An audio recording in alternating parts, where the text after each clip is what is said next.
Hey guys, Andru Edwards here, and today on Bleeding Edge TV, we're going to give you a look at the Nikon D4. It's Nikon's brand new flagship model for 2012. It's a ridiculous camera.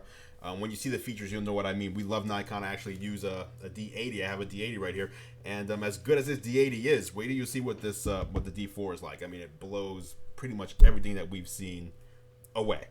This video was shot at CES 2012 with Nikon's own Stephen Heiner.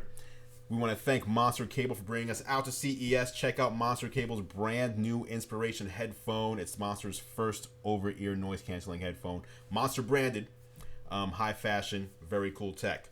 Again, we're going to give you a look at the Nikon D4. Stay tuned.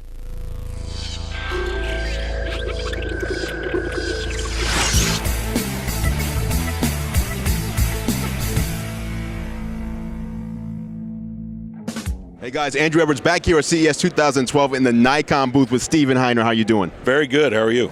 I'm good as well. I'm actually pretty excited about a device that you're holding in your hand right now, the D4. As you can see, I mean, it's obviously a big deal to you guys as well, as you can see behind us. Tell us about the D4. Why is it such a big deal? We are super excited about this. Of course, anytime we launch a flagship product, it's a big deal.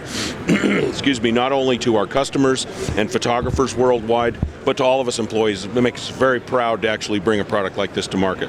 What's really cool about this, we've increased the resolution to 16.2 megapixel CMOS sensor, very fast output, so we can go at 10 frames per second or 11 frames per second with AE and AF locked on the first frame. Okay. This also has a new 91,000 pixel RGB matrix metering 3 sensor in it, which is just remarkable because that's really at the heart of our scene recognition system, so the camera can actually detect what it is you're taking a picture of. That's how it finds faces, which is truly remarkable on this camera, and how it can focus so fast. Give us a tour of the body and everything like that, and but yeah, let me continue letting us know like what makes this a flagship, because as you said, I mean, you guys sell tons of cameras, but when it's obviously there's only one camera here on the wall behind us. One of the things that really distinguishes our flagship cameras is, of course, it has to be the toughest camera on earth. Okay. Because for reportage around the world, backpack photojournalists, as well as people who are shooting HD in places like Afghanistan, and I mean hotspots around the world under the worst possible weather conditions, they have to make sure that the camera is sturdy enough to withstand that kind of use and abuse. So all magnesium alloy construction all the way around the camera. All of the joints are all O-ring sealed. Anywhere you see a button or a joint, it's all O-ring sealed to prevent moisture and dust from getting inside of the camera. We've actually even gone so far as to build a thermal shield underneath the paint on top of the finder of the camera to help dissipate heat, because heat, as you know, is the enemy of a digital camera. So this is just built like a tank. This is meant to be used in any kind of environmental conditions. As you'll notice on the back of the camera, we've even added a few joystick controls. This enables you to actually hold the camera in the vertical mode, and it mimics every single button you would have in the horizontal mode. So for photojournalists who are working quickly, they don't have to readjust or their mindset around shooting vertical versus horizontal. It feels almost identical. Nice, very ingenious. Yes. Some of the video features on this camera are truly amazing. I think that's what's really taken people by surprise at this show. The ability for this camera to shoot in 3 different crop modes, 1080p at up to 30 frames per second in FX mode, DX mode, and we have a brand new crop mode for movie that is called a 1080 crop mode, where the sensor's actually cropped to 1920 by 1080 pixels exactly.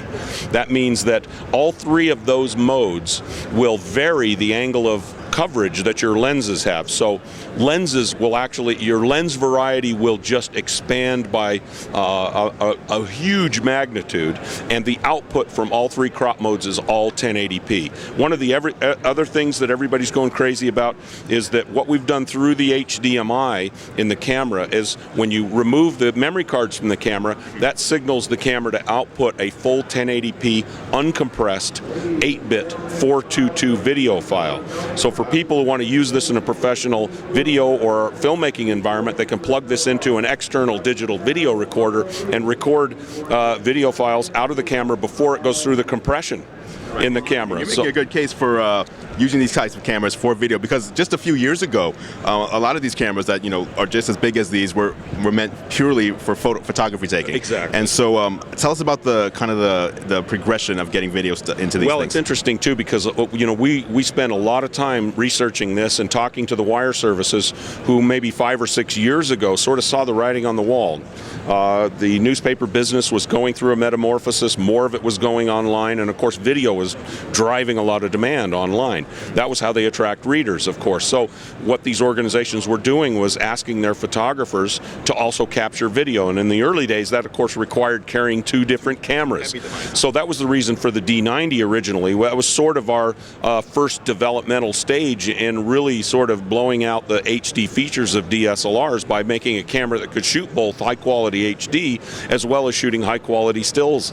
And now we've gotten to the point where this doesn't just satisfy the requirements of a news photographer, but can be used as a legitimate filmmaking tool in that kind of environment, even though it's still a DSLR that's primarily designed for shooting still photographs. The capability is incredible. We even built in a headphone jack so you can monitor your audio. This has 20 levels of audio adjustment and 30 levels of volume adjustment for your headphones. We built in a new wireless port. We have a new wireless WT5A accessory that will allow you to fire this remotely, and you can actually send images from the camera to whatever location you want on an FTP server. We even built in a wired LAN so that you can plug this in using an Ethernet cable into a network, and you can actually take control of the camera remotely anywhere it happens to be. And you can see what the live view on the camera is seeing, and you can fire the camera and retrieve photographs. You can even remotely start and stop video by using the control that's provided through these 2 new ports. So it's very exciting. Very exciting. You've obviously explained why this is the I mean, if this isn't a flagship camera, nothing's a flagship camera. That's for sure. When can the consumers out there, the professionals, the consumers, whoever's interested in this, expect to get their hands on it? This will start shipping in late February, most likely, and it'll sell for $59.99, $95 for the body only. Okay. And then, so obviously lenses, bring your own lens, because this thing's a monster, this thing's a bad boy. It's very, very impressive. I don't know if you can hear that. Yeah, obviously you can, because the mic's right next to it. That's the burst mode, right? Yes. You're just shooting photo after photo, and there was no delay. None. It sounds like a typewriter. No, I can shoot over 200 pictures in a row without stopping. That's amazing. At 10 frames per second. Thanks a lot, Steve, for showing us the camera. This is, again, the Nikon D4. They're new. They're a flagship model. You can check out more on NikonUSA.com. Be sure to check it out if you're interested. We'll have more for CES 2012 right after this.